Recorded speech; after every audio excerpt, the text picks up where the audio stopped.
The attack suspect's background and how we got into this country is raising obvious questions about the role radical Islam played in the attack, and also whether our visa program needs a major overhaul.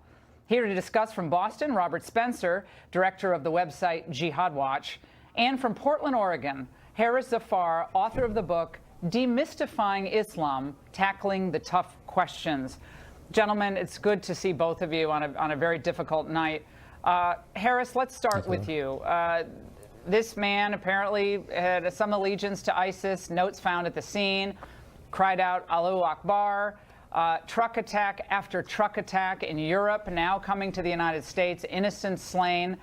How does the average person watching this show tonight not think, given the pattern of behavior, that Islam does not have a major problem with radicalization?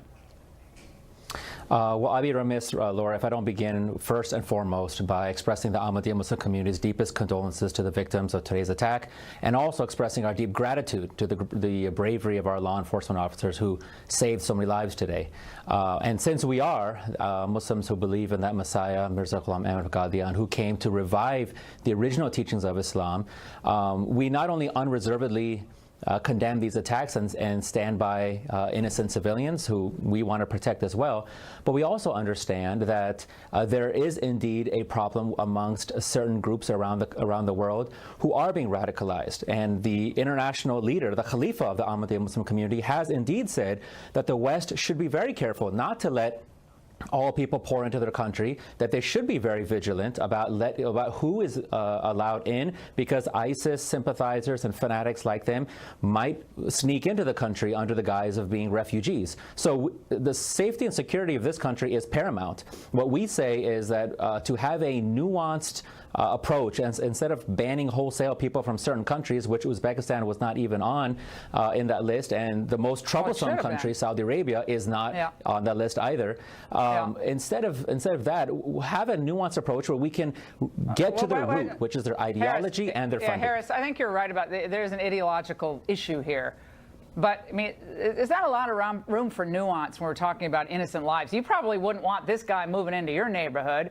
And the Ahmadiyya Muslims are considered heretics. You're considered heretics by other Muslim sects, by the Salafists and so forth. So they take issue with your interpretation, correct, of Islam, which I know is an ongoing, long-standing debate within Islam. But, Robert, let's go to you. This is just certainly, you're right. Just to answer, since you asked that question, absolutely. Yes, you're absolutely right, Laura. Our Americans know that we are on the side of Americans. The Ahmadiyya Muslim community is less than 2% of Muslims worldwide. The extremists out there. And so, okay, one at a time, guys. Robert, let me go to you. Harris, you get in a minute. Just hold on, guys. So, the Ahmadiyya Muslim community is less than 2%. Okay, it is. It's a small percentage. But considered heretics persecuted in Pakistan and Indonesia. Right. So they are persecuted, but we have a radicalization problem here. And yes. How do we, in good conscience, put another American life in jeopardy with this insane program of allowing people into the country whose backgrounds, frankly, we cannot check, because now we can get radicalized on the internet. You can come here and get radical. Yes, American citizens can as well, but okay, we already have that problem. We don't need more problems. That's my view. Robert.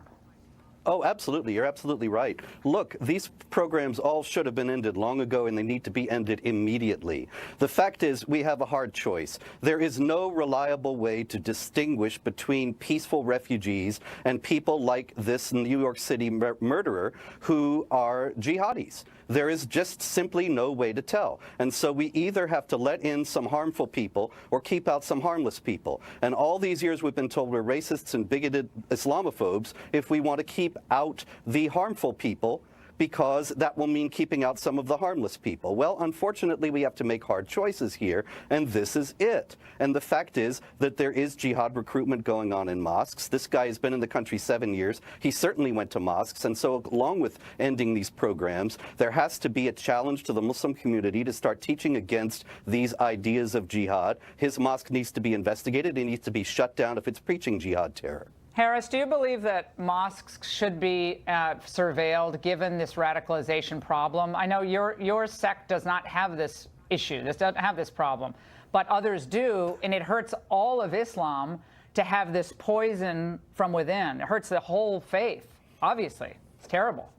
Yeah, we're in a unique position as the only Muslim community that's in 210 countries around the world with one single leader, and that leader has been very clear, His Holiness, that he has no problem with the government officials surveying our mosques because we have nothing to hide. Ultimately, the solution that he has offered forward is to root out the root of the problem, which is both the ideology and the funding.